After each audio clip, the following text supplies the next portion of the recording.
So, Emma. Hello.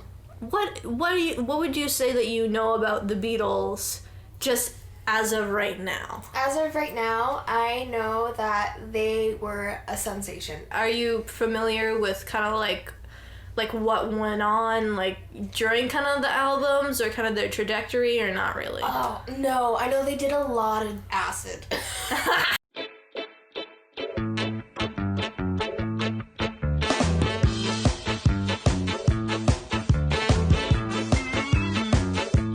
Well, in that case, I should probably inform you what happened before the breakup. As soon as they hit, US in 64, I mean, they were still popping off in 63, but in 64, they were popping off. Like, they were king shit.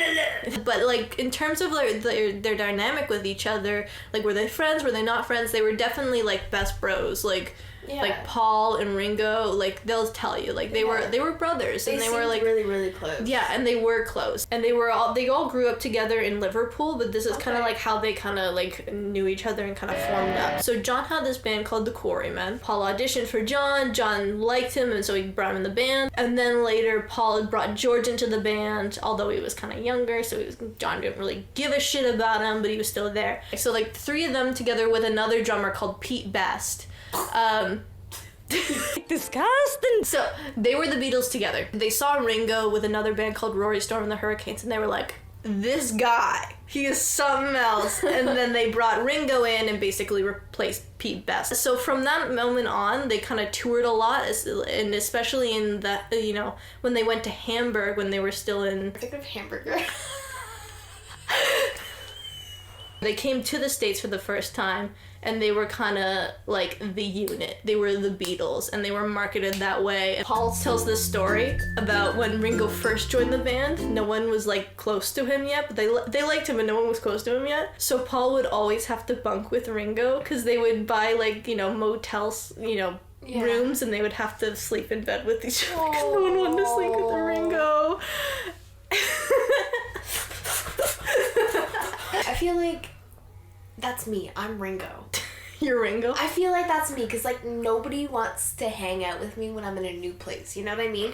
Who was it? Paul? Yeah, Paul bunked with Paul sucked it up. So yeah, and so when they finally made it to like kind of like to do shit in 1964 in the US, like I said, they were like the unit. So they made decisions together as a band. Paul said it took 4 votes for anything to happen within the band, and that means that everyone would have to agree on something if they were going to enforce something on behalf of the band. 1966 comes along. Fuck.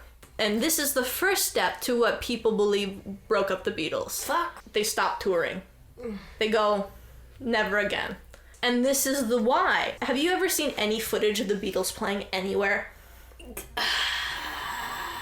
Briefly. Maybe like 1 or 2. Do you know what the fans were doing at each and every one of these shows? Oh, probably being very inappropriate. Oh yeah, screaming, throwing bras. No, but no, because teenagers. Oh. That's who were showing up. Okay, but if you go to a One Direction concert, there's girls throwing their bras on. I'm not saying it's okay. This is 1966 though, Emma. Oh, so they're wearing their stockings. They stopped touring because their fans were just out of control. There was a ton of them.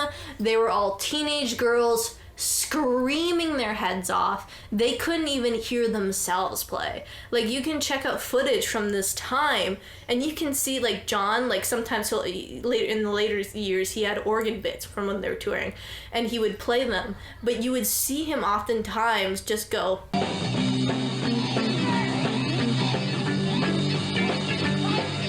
Like, he'd usually do this during a solo, but he would do this, like, anytime, like at different points in the show either, when they couldn't hear themselves. So they would, he'd be basically just making noises to make the other ones laugh, but no one could hear anything. And this kind of culminated with Shea Stadium. Shea Stadium was like the first, it was the first gig, like a band gig to ever be played in a stadium. It was this massive occasion. It was going to be so amazing. It was the stadium was going to be full. You know, they were going to have this huge venue. So they did Shea Stadium, but the problem with Shea Stadium was no one had done this before, so they were completely unprepared.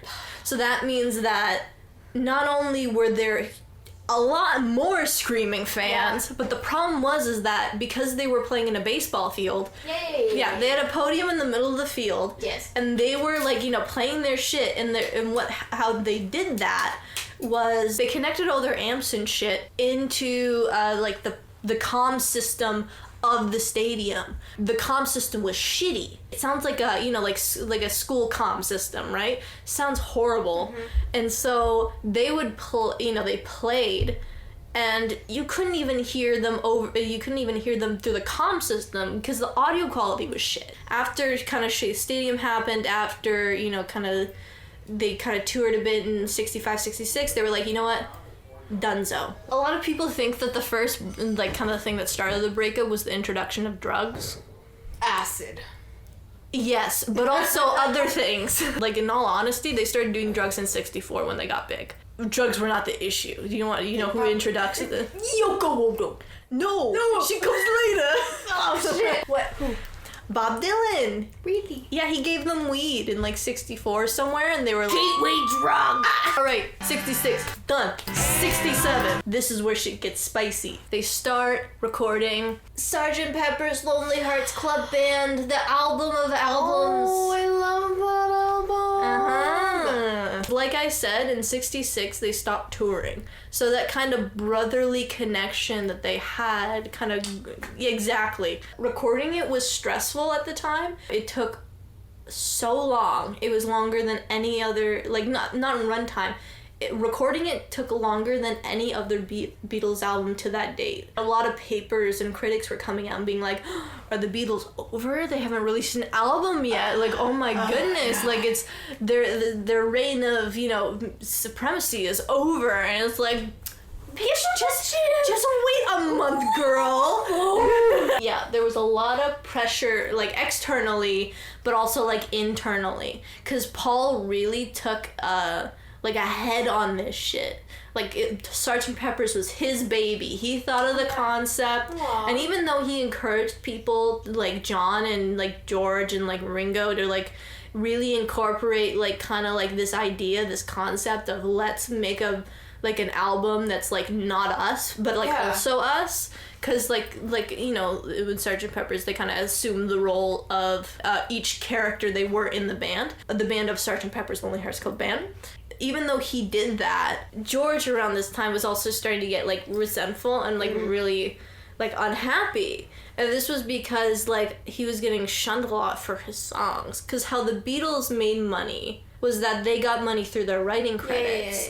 The Beatles didn't publish any of their songs. Hello, this is Editing Bub here. So here I tried to explain how the royalties work to Emma, but I didn't do it too well. So if you need to know, my point was basically that the Beatles could have made a ton more money if they indeed had the publishing rights to their songs, which they didn't have. That means there was really not a ton of money to share.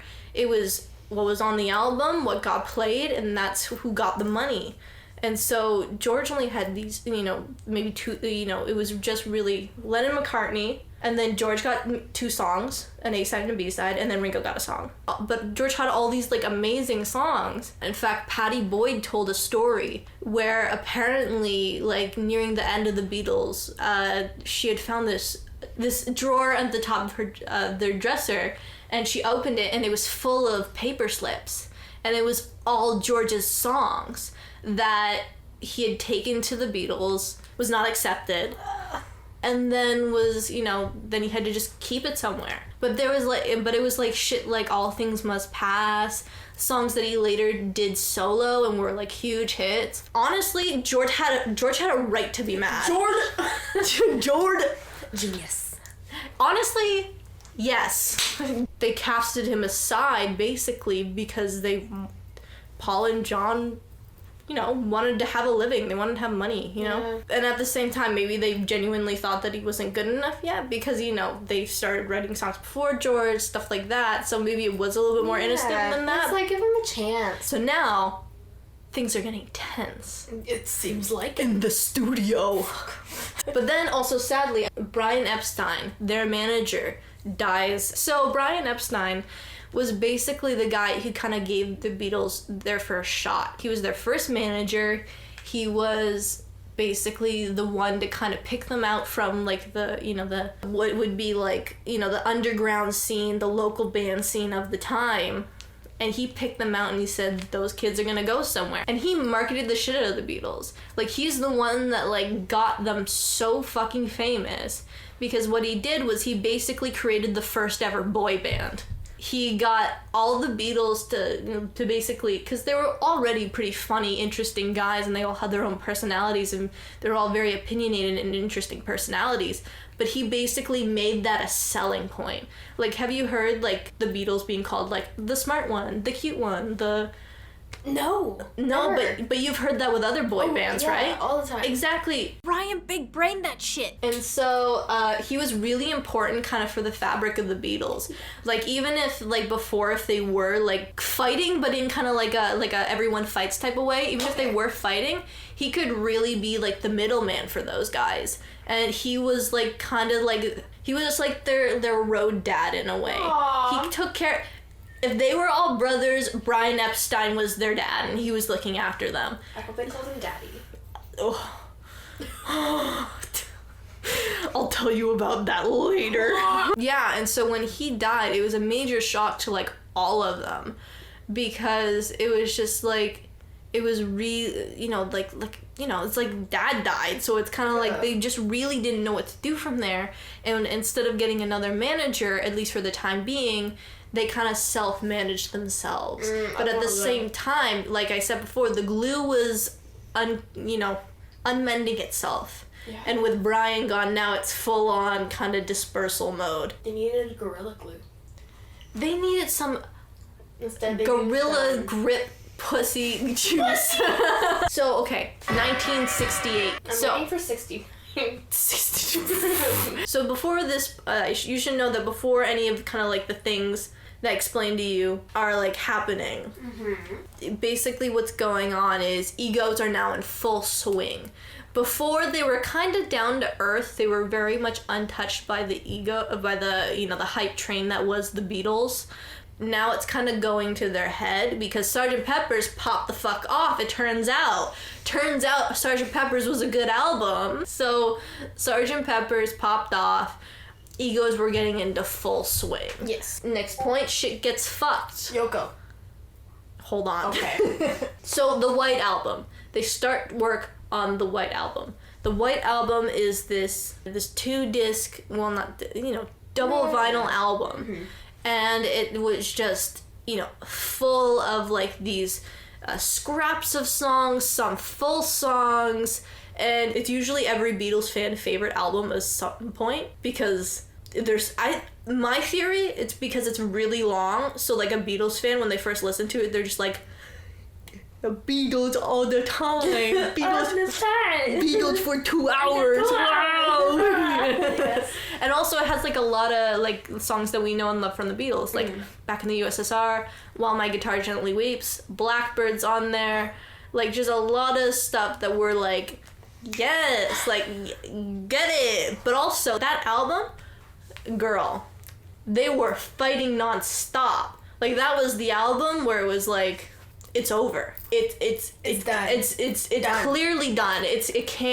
We can't go anymore. This was a very stressful time because not only were they kind of like, you know, like I said, they were growing apart, but also this album was extremely stressful to make. 2 hours. Exactly. A lot. Yes. Fine. Yeah. So what happened is that they had all these scraps, and they had like I said, they had all these scraps, they had all these songs, and some of the songs they completed, but the other scraps and the other songs that are considered weaker on the album... George. No, not George. George was excellent on that album.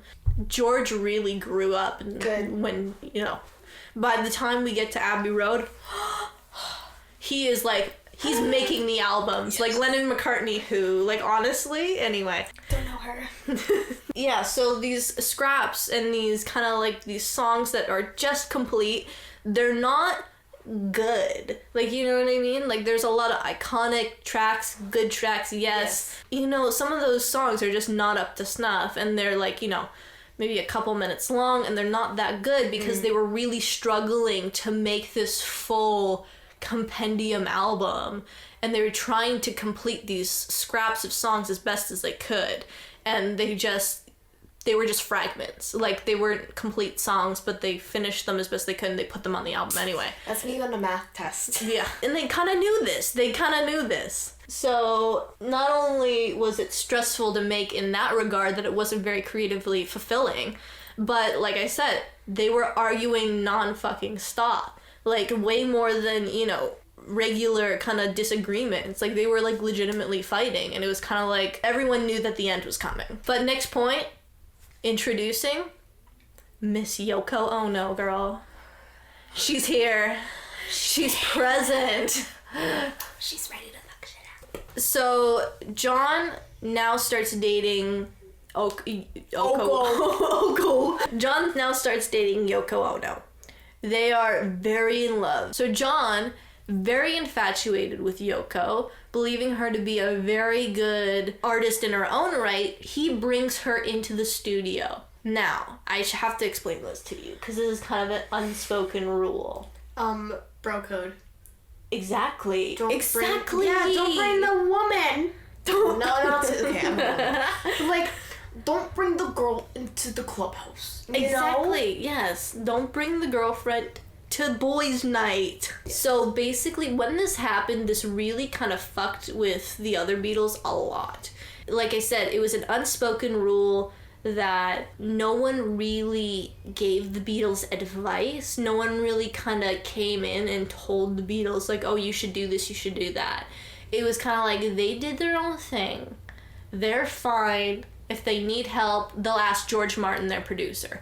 Like, no one really gave input unless they asked George Martin. So, when Yoko comes in, and John's like, oh, like, what should I do for this part? Like, oh, do you like that? Like, and she starts giving her opinion, this really sets off the other Beatles. But not only that, is that there's an element of, like, Yoko not knowing this. And I don't blame her for not knowing this. Like, honestly, I don't think that was even, like...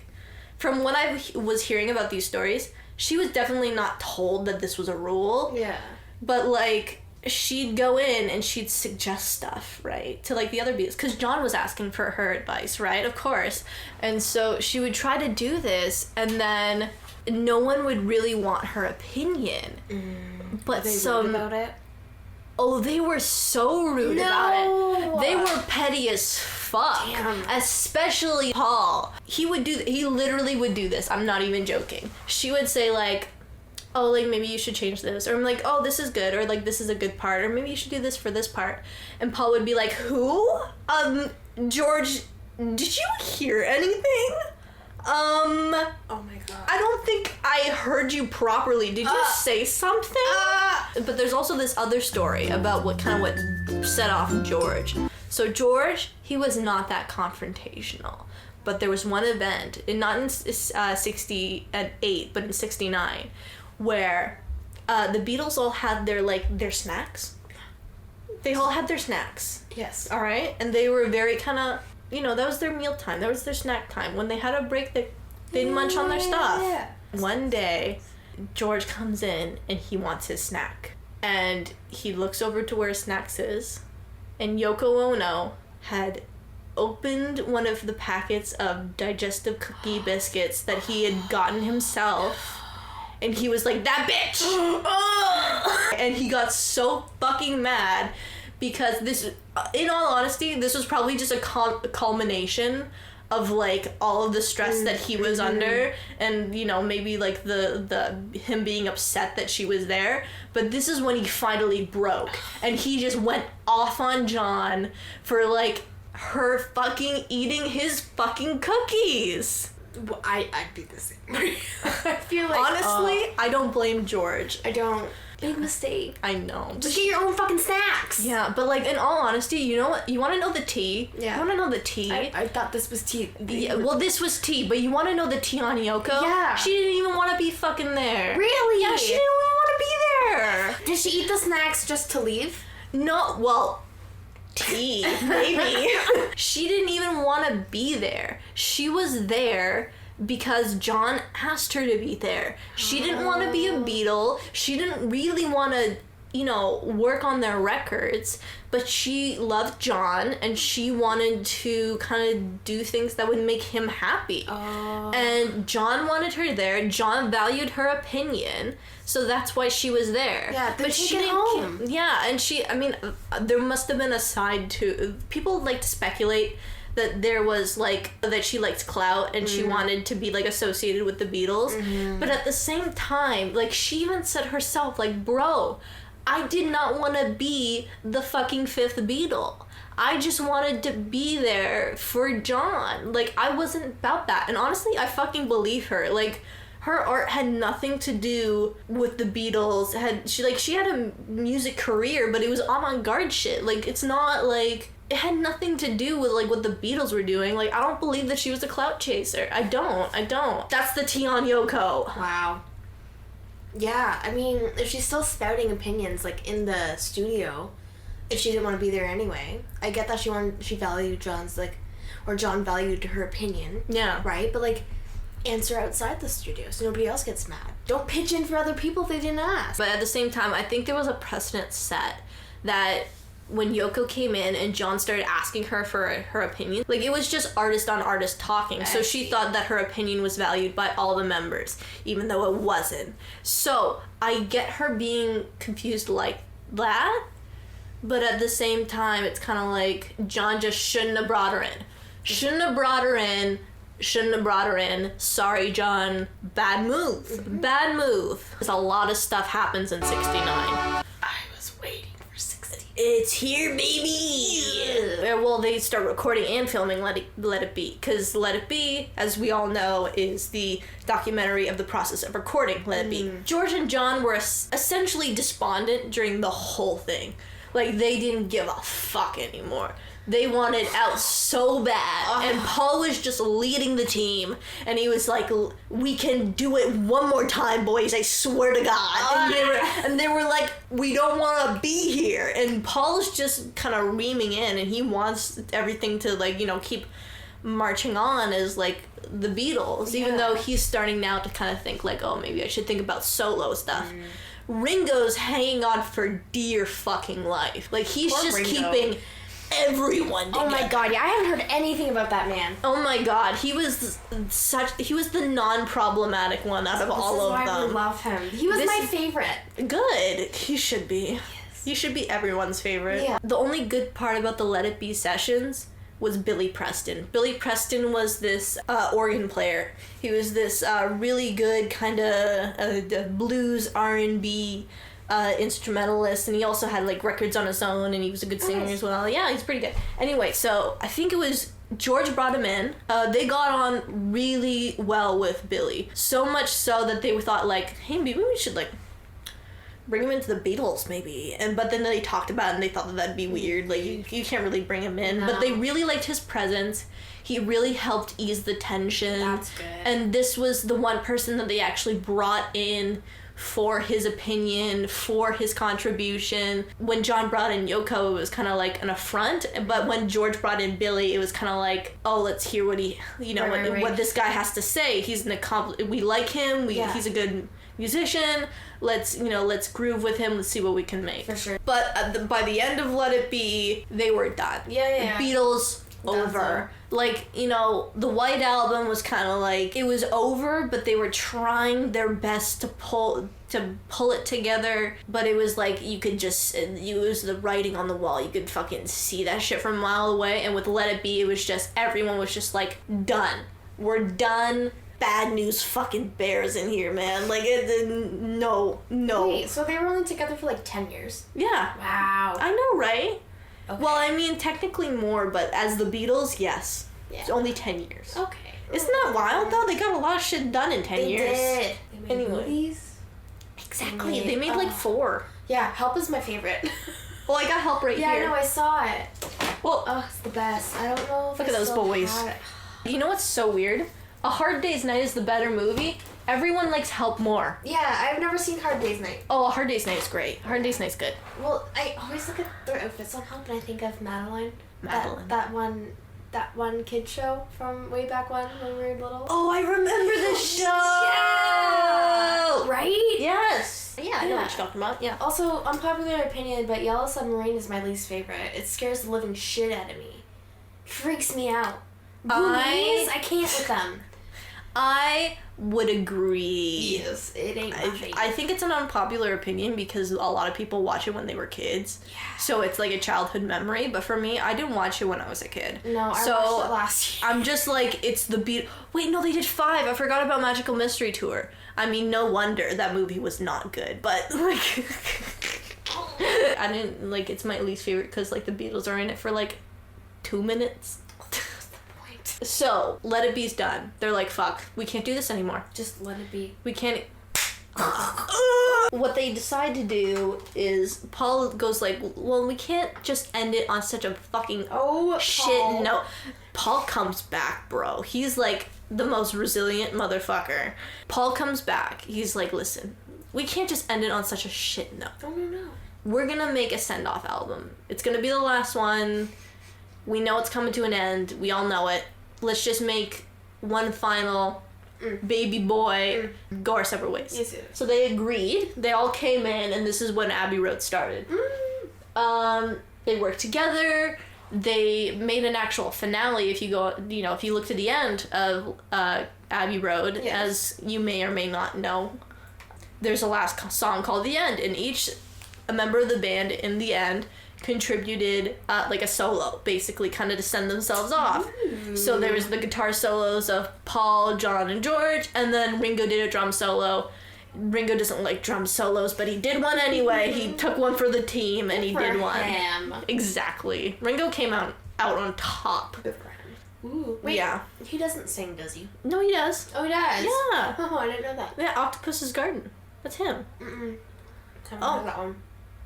Yellow Submarine. Yeah. That's him. Really? Yeah. Oh, cool. However, even though Abbey Road, I consider it their last album, it's technically not. Abbey Road came out before Let It Be because Let It Be was going to be released with the movie, which came out in the 70s. So Let It Be is technically the last album, but it's also technically not the last album. So all the music's done. Now they're starting to think about actually like calling it quits here. And John's the first one to be like, guys, I can't with it anymore. Like, I can't. Like, I gotta go. And it was pretty respectful, and honestly, it makes the most fucking sense. Like I told you, like, shit was getting out of hand. They were fighting all the time. No one liked working with anyone anymore. John was just trying to leave the toxic situation here. Mm-hmm. And Paul, of course, goes... No, it's okay. You know? No, this is what he goes. He goes, fuck you, I'm leaving first. What? And he was the first to publicly leave the Beatles. That bitch. Yeah. That bitch. He publicly leaves. Everyone's like, what the frick? The Beatles are breaking up, what the heck? You know, and then after that, fucky shit starts happening between everyone. Like, Paul was set to have his, his first solo album, McCartney. He had a set date. Everyone was super chill with that date. Everyone was like, yes, of course, like even if we're still technically the Beatles, we'll let you release that, no problem. I think it was like either a couple days or like the day before it was going to be released or something like that, nothing could be reversed at this point type of date. Like, right. It's not, nothing's going to happen to this. Ringo comes knocking on Paul's door, and he brings a letter from the rest of the Beatles saying, please don't release your album. Why? Because it's bad for their business. Oh my god. So, and then Paul goes, fuck you, bitch! And he fucking kicks Ringo the shit out. Like, I know. Don't shoot the messenger. I know, but at the same time, Ringo still, like, signed the letter. But, like, at the same time, it's like, Ringo, like I said, Ringo was mainly, like, the non-instigator out of all of this. They basically kind of pushed him to go send this letter to Paul as fucking sacrifice here. At that point, there was so much legal shit going on. Right. And, and then after kind of all that legal shit that went on, the Beatles finally legally are separated in business ties together in 1974. 1974, they are completely separated from each other. Friggin' riddance. I know. It's a lot. It's a lot. But I hope you know now. It wasn't all Yoko. In fact, she's only like a little part of it. But I've heard they make it seem like she's the one who tore them all apart. Yeah, and it's because this is what I think happens for a lot of bands. It's just, she was the most publicly different part of, like, the stressors that went on within the band. Yeah. It was getting real obvious that the Beatles were gonna separate, right?